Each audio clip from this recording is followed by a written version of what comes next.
오늘 느헤미야에 대한 얘기인데, 느헤미야는 여러분 굉장히 특별한 인물 중에 인물로 저는 손꼽아요. 왜냐하면 그만큼 공직에 들어간 사람이 있는가 하면 그 공직에서도 어떤 하나님의 일을, 프로젝트를 감당을 하는데 단 52일 만에 정광석과 같이 끝내요. 근데 52일 만에 정광석과 같이 끝내는데 느헤미야의 특징은 주변의 모든 사람들의 마음을 움직이더라. 웅변력, 설득력, 밥 사주고 뭐 여러 가지 얘기가 있지만 그건 하나의 어떤 제스처일 뿐이고, 근본적으로 느헤미야는 사람의 마음을 얻는, 움직이게 하는 힘이 있는데, 그것은 뭐냐면 하나님의 선한 손이 느헤미야를 돕고 있었다. 느헤미야의 일생이 굉장히 말이 되지만 하나님이 느헤미야서를 적어 놓으신 것은 단 52일, 그가 한 52일 동안에 예루살렘에서 있었던 모든 일에 대해서 하나님은 그를 기억하고 있는 것이에요. 여러분, 지금 여러분이 얼만큼 인생을 살아오셨어도 여러분 어떤 승패를 결정짓긴 아직 일러요. 하나님이 마지막 때에 여러분을 느헤미야처럼 그 52일 그처럼 사용하는 축복이 있을지어다. 느헤미야는 페르시아의 술 맡은 관원장이에요. 왕의 창고에서 술지기가 아니라 왕이 마시는 어주가 있죠. 그 어주는 느헤미야 손을 거쳐서만 올라가는 거예요. 왕은 아무 잔이나 안 받아요. 느헤미야가 주는 잔만 받아요. 독, 암살, 여러 가지 것들이 많기 때문에 오직 느헤미야가 주는 잔만 어주로 받게 돼 있는 거예요. 그러니 얼마나 신용이 클까요? 왕이 자기 목을 누구에게 부탁했어요? 느헤미야에게 부탁한 거예요.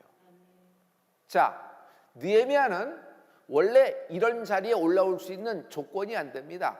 그는 포로예요. 지금 이 땅은 페르시아예요. 페르시아의 황제의 어주를 담당하는 술 맡은 관원이 됐다는 것은 이건 뭐 기적 중에 기적이죠. 성공해도 이만큼 성공할 수 있을까요? 그의 말 한마디가 결정적입니다. 여러분, 그렇게 왕의 목을 잡고 있고 어주를 올리는 사람이면 왕의 분위기, 왕의 느낌을 잘 알 거예요. 왕이 오늘 마음이 그렇다, 울적하다, 기쁘다, 오늘은 어떤 술을 원하겠다, 어떤 누가 왔을 때는 술을 좀 거절하는 게 좋겠다, 오늘은 몸 상태가 이렇다. 그러면서 왕도 이렇게 친해지다 보면 여러 가지 이야기를 하게 되는데, 넌 어떻게 생각해? 그래? 근데 그 느헤미야의 말 한마디가 왕이 결정할 때 결정적인 것이에요. 이런 사람이 느헤미야입니다. 느헤미야에게 예루살렘의 형편이 들립니다. 예루살렘은 어떤 형편이냐면요, 큰 환란을 만났어요. 다 불이 났습니다. 성전은 무너지고 성벽도 사라졌어요. 회파됐다 그랬어요. 예루살렘은 폐허가 된 겁니다. 말하자면 들깨나 왔다 갔다 하는 그런 황무지가 돼서 이제는 거룩한 성 예루살렘은 자취도 남아있지 않고 그냥 뭐 고대 유적지도 없는 거예요. 완전히 황무지로 돌아가고 모래로 바람으로 묵히는 그런 상간이에요. 그때 예루살렘의 형편을 들은 느헤미야는 마음속에 재건에 대한 불일 듯 비전이 일어나기 시작합니다. 성도 여러분, 인생에도 성벽이라는 것이 존재합니다. 가정이라는 것은 성벽이에요. 울타리. 그 안에서 여러분의 인생, 자녀들을 돌볼 수가 있는 거예요. 성벽이 없다는 거가, 남자에게 성벽이 없다는 것이 엄마에게 얼마나 이것이 참혹한지 상상도 못하는 겁니다. 기업도 성벽이 있어요. 근데 그 기업의 성벽이 다 무너지면요, 다 넘어오는 겁니다. 재고까지 다 떠안게 됩니다. 확 무너져 버리는 순간이 있어요. 나중엔 정리도 안 돼요. 그래서 울며 겨자 먹기로 끌려가는데 계속 그걸 알면서도 계속 달려가는 거예요. 바닥이 어디까지인지 모르죠. 자, 이 얘기도 여러분이 비즈니스를 하시니까 너무 잘하니까 빨리 넘어가죠. 건강에도 성벽이라는 것이 있어요, 없어요? 있어요. 무너지면 다 넘어와요. 지나가는 감기인데 이 사람에게는 이게 감기가 아니라 폐렴으로 오고 뭐 폐로 오고 막 이렇게 되는 거 여러분 알고 계시죠? 자, 멘탈에도 성벽이라는 것이 있어요. 여러분, 한 번 공항에 와요? 공항에 하루에 한 번씩 와요? 그렇지 않아요. 하루에도 8번, 12번도 올 수 있어요. 쿡쿡 올 수 있어요. 멘탈의 성벽, 디펜스 메커니즘이 무너지면 다 넘어오는 거예요. 오늘 마음의 성벽이 세워지는 축복이 있을지어다. 오늘 하나님의 놀라운 치유가 임할 줄 믿습니다. 자, 예루살렘의 성벽이 무너졌는데 무너진 예루살렘의 성벽을 재건한다는 느헤미야가 프로젝트, 그 하나님의 마음을 갖기 시작하면서 이야기가 시작되는 것입니다. 자, 성도 여러분, 개인의 신용이 살아있으면 여러분 회생의 가능성이 있지요. 영적인 신용이 살아있다면 여러분 재건될 수 있습니다. 느헤미야는 가장 중요하게 무엇을 움직이냐면 왕을 움직여야 됩니다. 왜냐하면 예루살렘 성벽을 쌓는 것은 느헤미야가 갖고 있는 경제력으로 불가능해요. 또 그가 경제력이 된다고 하더라도 예루살렘 성벽을 쌓는 것은 앞에 담 쌓는 것이 아니에요. 유대인들이 오케이 해서 되는 것도 아니에요. 지금은 페르시아 시대예요.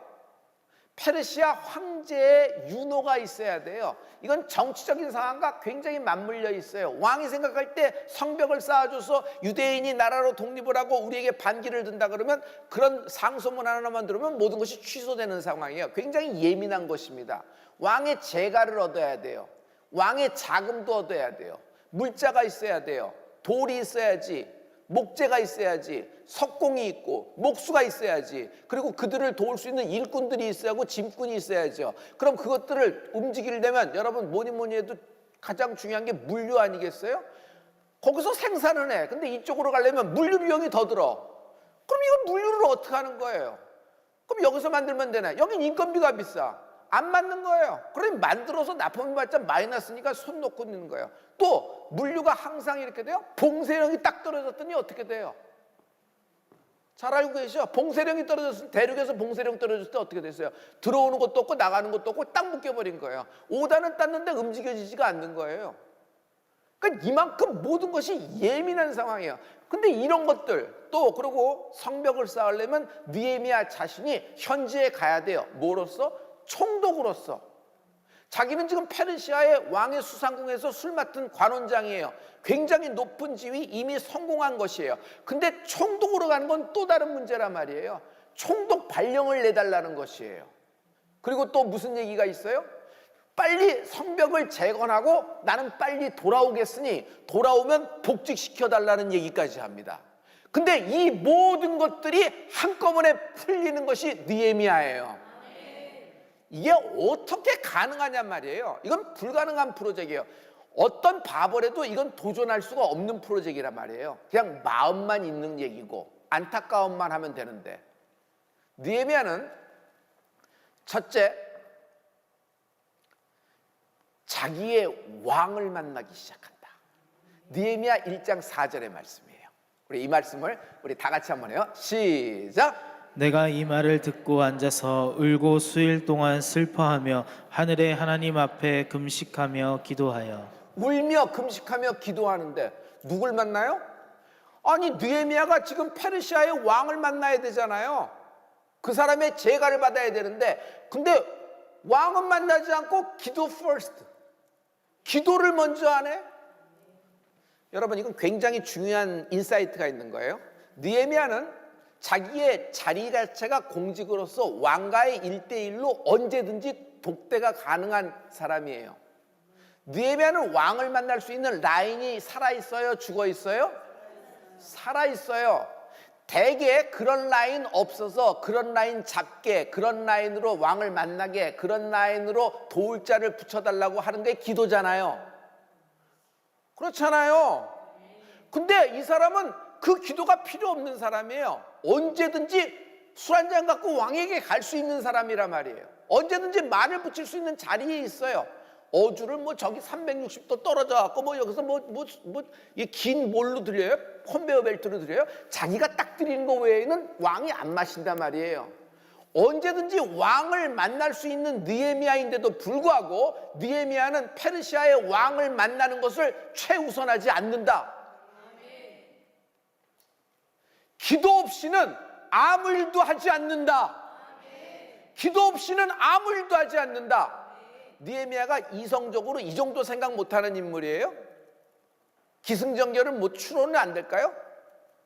하지만 그는 기도 없이는 아무도 만나지 않겠다고 영적인 신용, 이것이 느헤미야의 영적인 신용이에요. 사람들은 자기가 최선을 다했으면 그 다음은 이제 겸손하게 결과를 받는 것이 라고 생각을 하죠.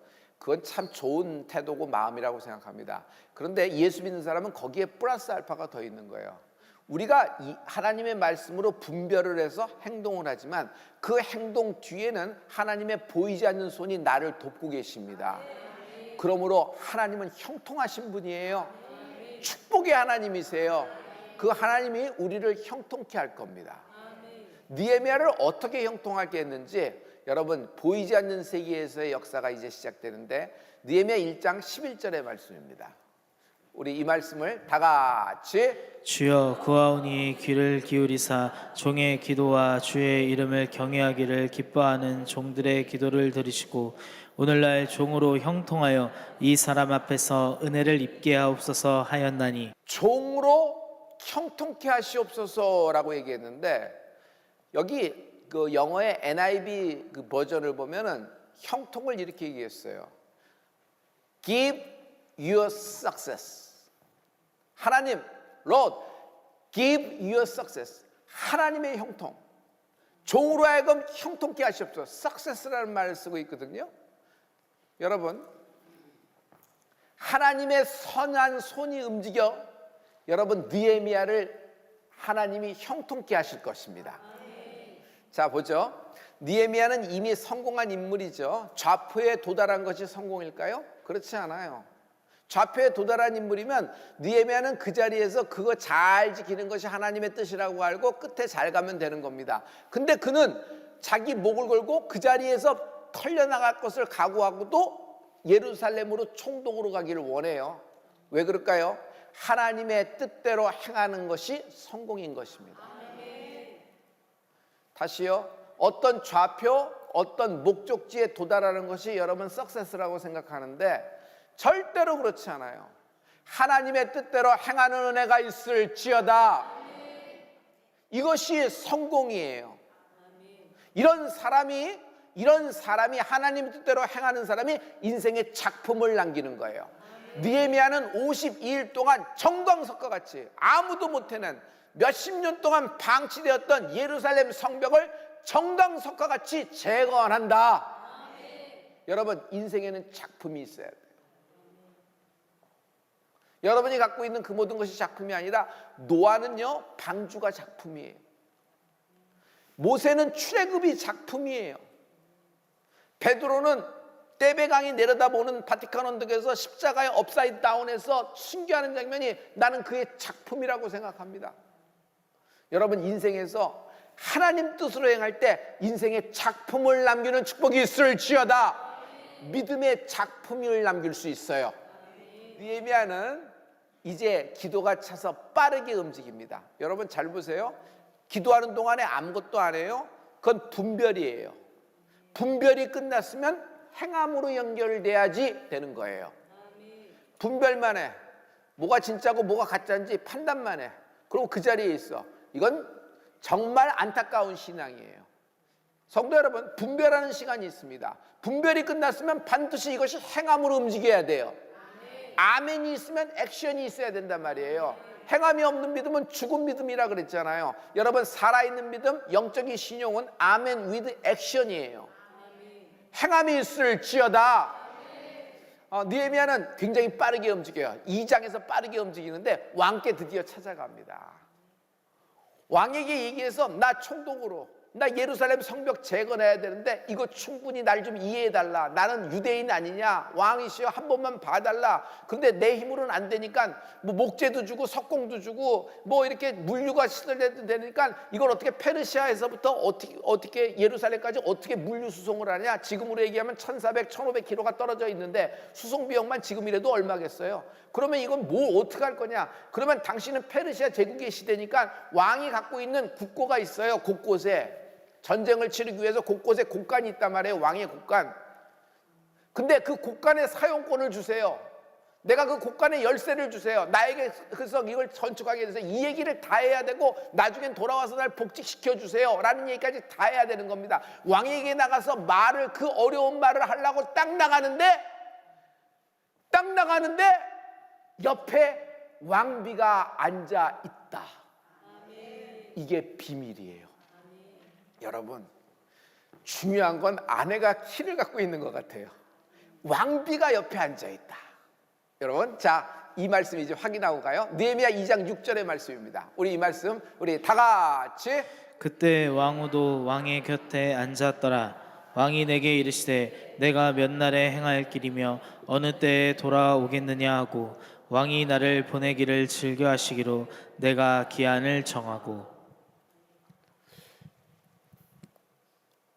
왕이 다 오케이를 해요. 한 번에.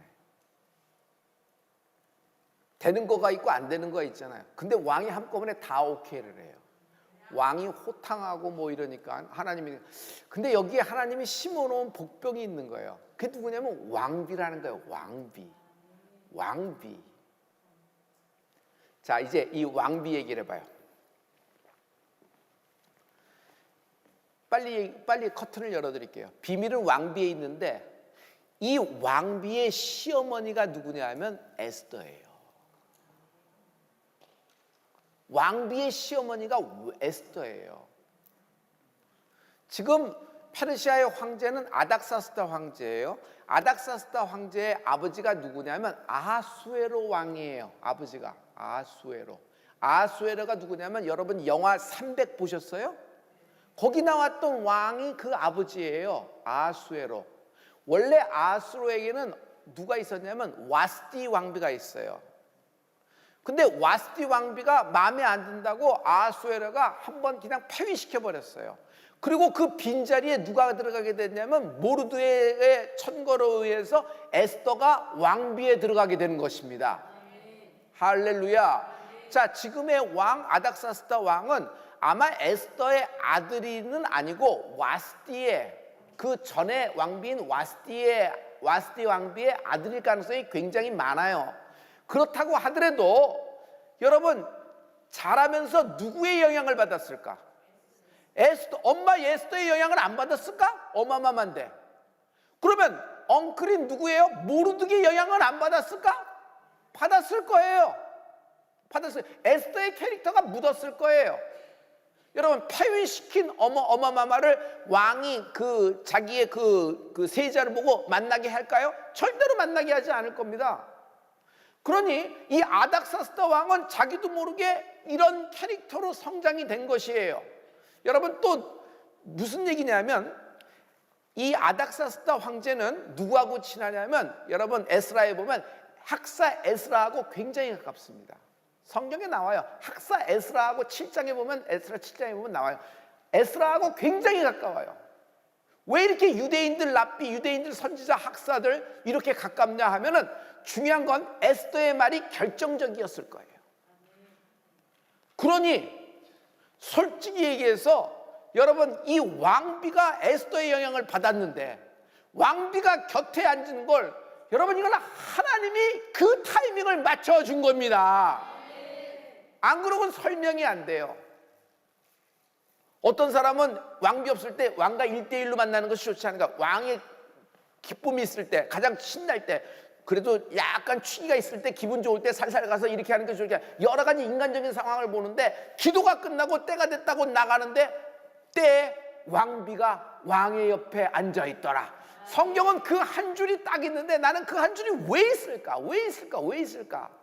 도대체 어떤 마음으로? 물론 여러분, 느헤미야가 신용이 있는 사람이죠. 왕이 보기에 참 믿을 만한 사람일 거예요. 그렇다고 믿을 만한 사람이라고 국가 열쇠를 다 주는 사람이 어디 있어? 그건 나라를 망치는 건데 또 그것이 느헤미야를 망치는 길일 수도 있잖아요. 그런데 여러분, 그 왕비가 앉음으로 말미암아 이것이 하루아침에 일사천리로 지출이 되면서 이게 뒤집어지는 역사가 있는 은혜가 있을지어다. 할렐루야. 성도 여러분, 아무리 불가능한 상황이라 그래서 여러분 지레 겁먹고 안 하면 정말 이것은 안타까운 현실을 만나요. 특히 30대, 40대 여러분이 계시다 그러면 여러분, 아무리 봐도 불가능한 상황이라 그래도 지레 겁먹고 자기가 뒤로 물러서고 서류를 파일링 시켜버리고 태워버리고 그리고 자기의 어떤 것을 도전을 안 하고 뒤로 물르는 것은 정말 바보 같은 거예요. 왜냐하면요, 하나님은 그 모든 불가능한 상황 가운데 도울 사람을 세팅해 놓고 계시다. 이게 느헤미야 때문에 어제 오늘 세팅이 된 거예요. 그 전에 느헤미야가 술 맡은 간원장 되기도 전에 하나님이 이미 세팅해 놓으신 거잖아요. 할렐루야. 그러므로 가능한 상황을 만드시는 분은 하나님이세요.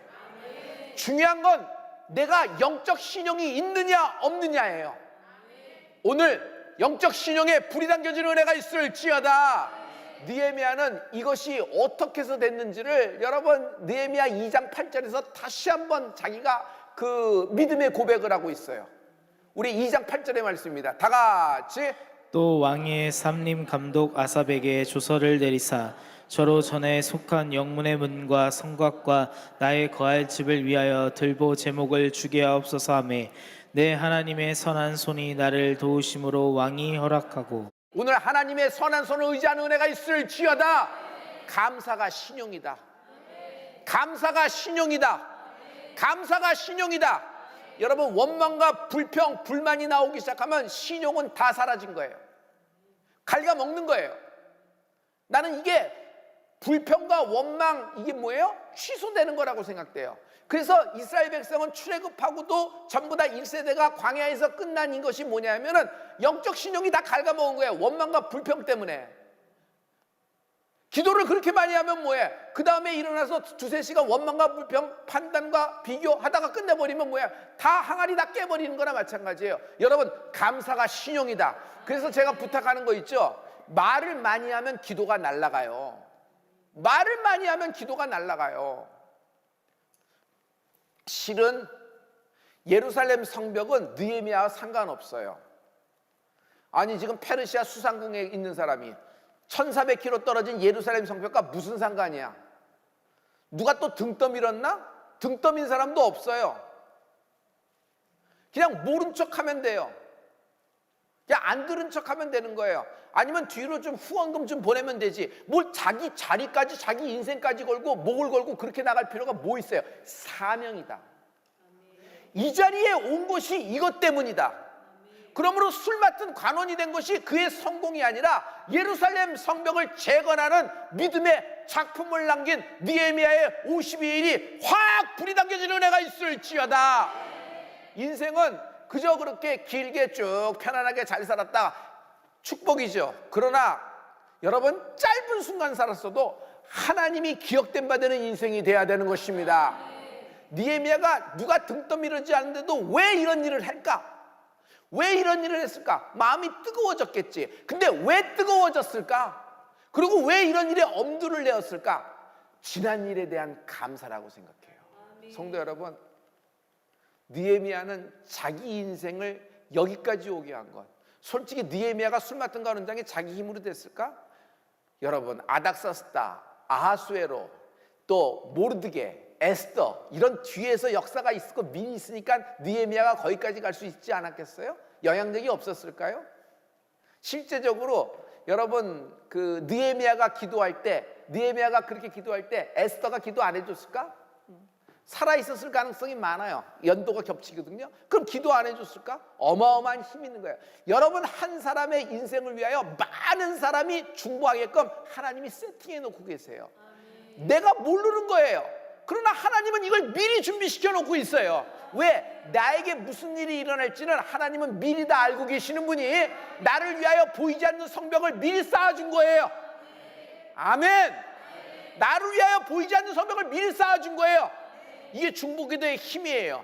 여러분이 인생의 예루살렘 성벽을 다시 재건하는 은혜가 있을지어다. 하나님의 신용이 있어요. 하나님이 갖고 계시는 하나님의 신용의 증거가 십자가예요.